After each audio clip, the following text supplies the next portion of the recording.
Le sel, c'est un besoin physiologique de notre corps.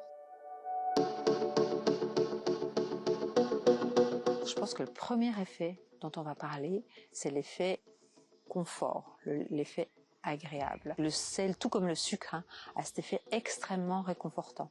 Effet très important, ça va être au niveau de la salive. Le sel va permettre, au niveau de la salive, d'envoyer des décharges électriques. Ces décharges électriques vont repousser les molécules aromatiques au fond de la bouche. Ces molécules très volatiles vont s'envoler par la voie rétronasale et être détectées au niveau du bulbe olfactif de l'odorat. Donc le sel, il est non seulement ce côté très agréable qu'on a, plaisir, mais c'est surtout aussi un exhausteur de goût, d'odeur, mais surtout de goût.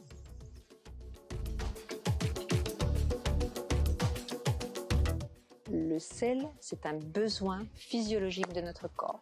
Donc on a besoin du sodium présent dans le sel qui va permettre de maintenir une pression artérielle correcte dans tout le corps, qui va du coup nous prémunir contre le stress, contre éventuellement les problèmes de soif, donc qui va être vraiment très très important dans notre vie. Notre cerveau a enregistré ça au niveau primaire, et donc l'envie de sel vient du fait que ce soit une totale nécessité à la vie.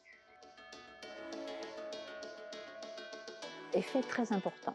Au niveau du sucre, il va pousser cette saveur sucrée, la rendre plus intense. Oublions d'ailleurs de saler un dessert, on se rend compte tout de suite que quelque chose est beaucoup plus plat. Pour l'amertume, il va bloquer certains récepteurs de l'amertume et donc donner une impression très atténuée. L'umami, il va tout simplement pousser le côté réconfortant. En conclusion, on peut vraiment dire que c'est un harmonisant des saveurs.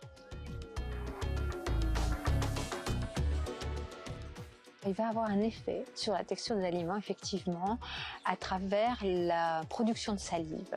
Donc cette production de salive va aider finalement à dilacérer les aliments, ce qui va les rendre plus digestes. Ça va aussi rendre la viande plus juteuse et ça va quelque part aussi permettre à certains aliments, comme les pâtes, de paraître plus tendres aussi.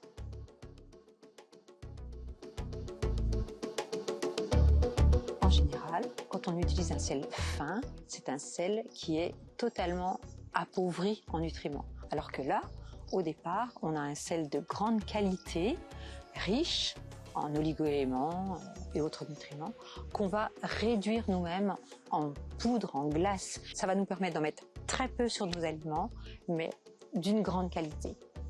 Petite quantité, grande qualité.